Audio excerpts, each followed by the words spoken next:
desa-desa wisata di tanah air telah terbukti mampu menggerakkan perekonomian masyarakat di sekitarnya. Desa wisata mampu mengintegrasikan kebudayaan lokal, daya tarik potensi alam, dan yang paling penting, mengutamakan keterlibatan masyarakat. Harus dibedakan dengan wisata desa. Kalau wisata desa sekarang lebih booming, lebih canggih-canggih, lebih bagus-bagus. Tapi konsep desa wisata tidak masuk. Di situ ada objek, ada curug bagus, ada kolam renang bagus ya.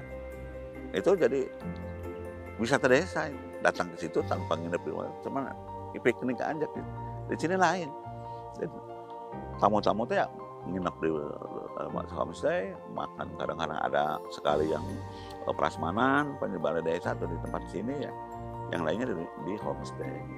Jadi pemberdayaannya makanya Cibuntu dapatnya juga 2017 itu CBT, Community Based on Tourism. Turisme yang berandaskan pemberdayaan masyarakat. Yang tidak kalah pentingnya adalah dukungan masyarakatnya. Artinya ketika inovasi akan dikembangkan, terutama di bidang wisata, masyarakatnya mendukung atau tidak.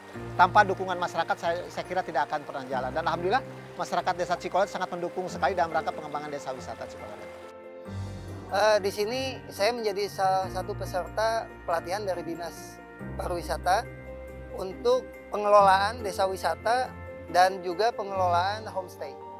Alasan paling utama adalah merubah taraf hidup dari masyarakat. Kita ada pengrajin kesenian, pengrajin angklung, kita juga ada padepokan silat, kita ada beberapa yang mengolah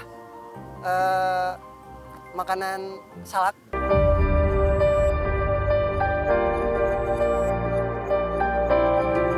Sosialisasi dan penjelasan pada masyarakat membutuhkan kerjasama dari pihak-pihak terkait agar maksud dan tujuan positif desa wisata dapat tersampaikan ke masyarakat.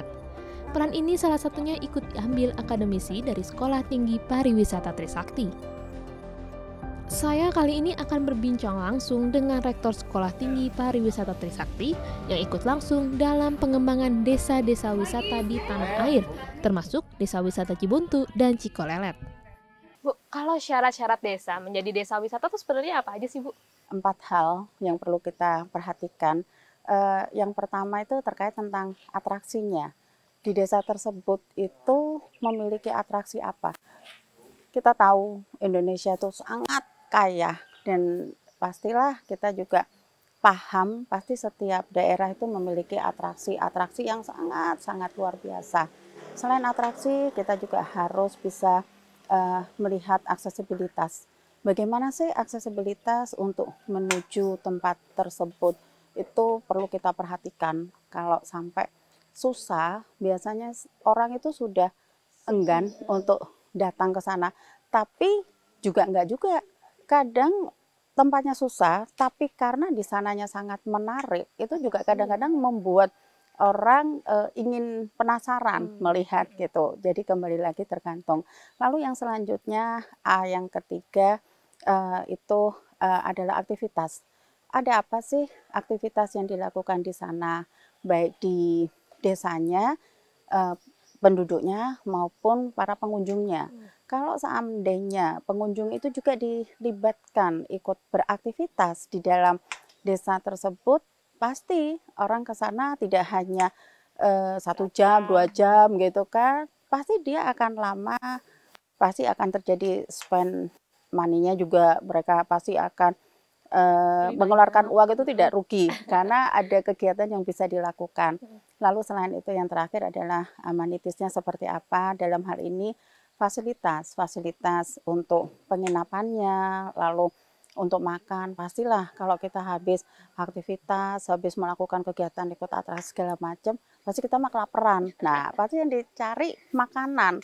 Makanan itu manusia tidak akan terlepas dari makanan. Nah, dari sisi makanan itu kalau bisa kita harus tetap bisa mengangkat khasnya dari daerah-daerah tersebut itu apa, itu yang harus kita angkat, kita kenalkan. Kalau tahapan-tahapannya nih Bu, misalnya nih ada perangkat desa yang sedang menonton, terus ingin mencoba ada potensi di desanya, kira-kira tahapan-tahapannya supaya bisa menuju ke desa wisata seperti apa? Potensi apa sih yang ada di desa tersebut? Nah, setelah kita temukan dari potensi, identifikasi, kita coba sampaikan kepada masyarakat. Oh, ini sangat berdampak ya, khususnya ekonomi. Pasti akan terjadi peningkatan ekonomi ya di masyarakat desa. Nah, kita coba buat suatu perkumpulan Pok Darwis namanya. Lalu kita bersama Pok Darwis mencoba mengajukan baik melalui Dinas Pariwisata ataupun kabupaten. Nah, setelah mendapatkan legalitas izin dan mendapatkan SK untuk menjadikan desa tersebut menjadi desa wisata, biasanya kita lebih mudah untuk melakukan kegiatan-kegiatan. Kalau bentuk pendampingan begitu yang dilakukan oleh akademisi, itu seperti apa sih Bu? Selain pengajaran, dosen juga harus melakukan penelitian, riset, lalu dari hasil penelitian dari tempat-tempat tersebut akan dilakukan pengabdian kepada masyarakat. Akan lebih mudah melakukannya setelah kita tahu melakukan penelitian dan apa sih yang perlu diajarkan, dikembangkan kepada masyarakat melalui kegiatan pengabdian kepada masyarakat. Nah, saat ini tidak hanya dosen yang melakukan, tapi mahasiswa juga harus dituntut melakukan kegiatan pengabdian kepada masyarakat. Gitu. Yang paling penting mana sih Bu dalam pembentukan satu desa wisata? Pastinya keterkaitan yang sangat erat sekali, Mbak. Di sini ada ABCGM.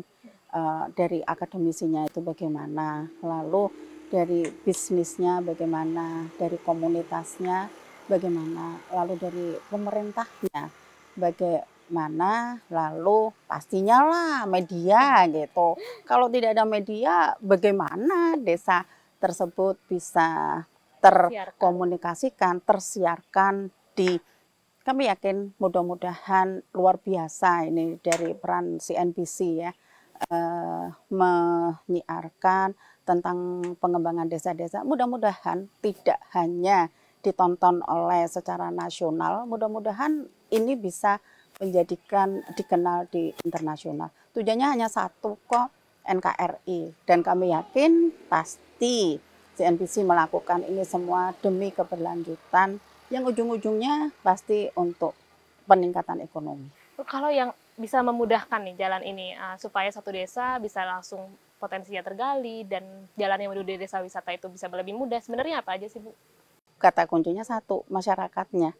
Nah, masyarakatnya itu gimana? Selama masyarakatnya kompak dan mereka mau desanya maju, desanya dikenal, itu lebih mudah. Tapi saya yakin pasti perubahan itu tujuannya juga untuk perbaikan dan peningkatan. Ya mudah-mudahan insya Allah setiap kesepakatan dan kekompakan dari semuanya, baik yang pengambil kebijakan, baik masyarakatnya, mudah-mudahan mempunyai tujuan yang sama untuk keberlanjutan dan kata kuncinya semua demi NKRI. Sebenarnya keterlibatan apa yang dibutuhkan dari bisnis maupun government? Salah satu contoh pada saat kami diberikan kesempatan dari pihak Belantara maupun dari pihak TFCA untuk memberikan bantuan, kami dengan cepat bisa membantu perkembangan dari desa-desa wisata itu untuk betul-betul bisa lebih dikenal. Itu dari sisi bisnisnya, lalu juga dari sisi government-nya. Kami pun juga sempat mendapatkan kesempatan dari pemerintah.